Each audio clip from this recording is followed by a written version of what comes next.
Halo guys, kembali lagi sama Mimin di channel Alur Cerita. Apa kabar nih kalian semua? Mimin doakan semoga sehat dan bahagia selalu ya. Kali ini Mimin bakal nerusin nih cerita apa saja yang ada di episode-episode yang sebelumnya. Jadi stay tune terus. Jaka kabur bawa tas itu. Dilihat-lihat preman itu gak ada ngikutin Jaka. Pemilik tas itu ternyata masih ngejar Jaka dan ngikutin Jaka. Tapi Jaka berhasil buat ngumpet di salah satu rumah warga. Rati masih berpikiran sama omongannya Bu Lestari dan Aslam. Rati masih mikirin kalau salah dia itu apa. Karena Rati cuma ngomong kebenarannya aja. Dan kebenaran itu memang pahit. Tapi Rati cuma pengen Aslam jadi milik Rati seutuhnya. Apa itu salah? Apa Rati salah? Rati berpikiran kali ini bukan Aslam yang kena kutukan. Bukan Gia yang pembawa sial. Tapi aku yang terkutuk. Mamanya Rati gak tenang sampai-sampai gak bisa tidur dan takut Rati berbuat yang enggak-enggak. Masalahnya ini gak seharusnya menimpa Rati. Rati merasa Rati yang pembawa sial. Rati yang merusak semuanya. Rati merasa ini semua salah Rati. Dan ini semua salah Rati. Aslam jadi benci sama Rati. Aslam udah gak mau ngomong sama Rati lagi. Gara-gara Rati, Aslam jadi ninggalin Rati beneran. Rati gak mau kehilangan Aslam. Gak bisa hidup tanpa Aslam. Rati masih terus menyalahkan diri sendiri. Rati mohon-mohon ke mamanya buat minta ambilin HP yang disita sama papanya. Akhirnya mamanya berhasil mengambil HP itu. Rati langsung menelpon Aslam, tapi Aslam tidak mau mengangkatnya karena sudah terlanjur sakit hati dan kecewa.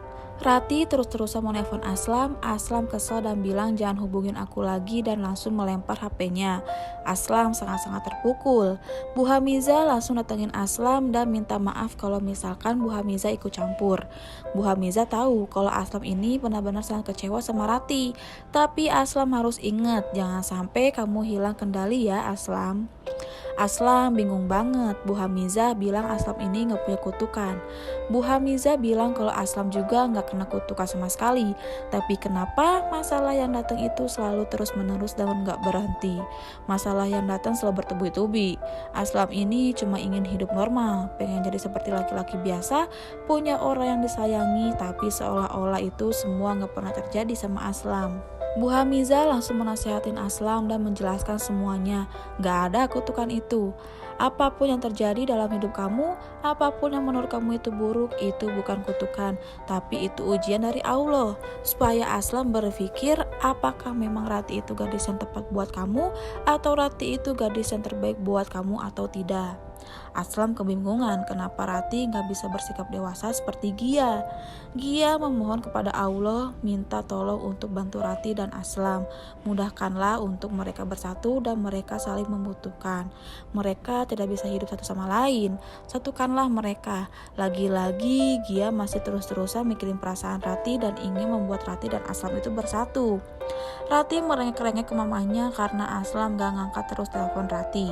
Mamanya nenangin Rati supaya tenang dan ngasih saran untuk menelpon Gia. Saat Gia lagi ngaji, tiba-tiba ada panggilan dari Rati. Gia kebingungan, ada apa Rati menelpon Gia? Rati meminta maaf ke Gia atas semua yang terjadi dan sudah membuka semuanya ke media. Rati menyesalinya, tapi tidak bermaksud. Rati kebawa emosi dan gak mikir sama sekali. Rati mohon minta maaf ke Gia dan tahu pasti Gia marah banget sama Rati. Rati ngerti karena semua orang sekarang menyangka kalau misalkan kamu adalah gadis pembawa sial. Dasar Gia yang punya hati yang tulus, dia selalu bilang gak apa-apa walaupun hatinya sakit. Nah gimana nih guys, makin seru aja nih ceritanya. Makanya pantengin terus channel ini karena Mimin akan terus menceritakan episode-episode yang selanjutnya. Jadi terima kasih sudah menonton video ini. Sampai jumpa lagi.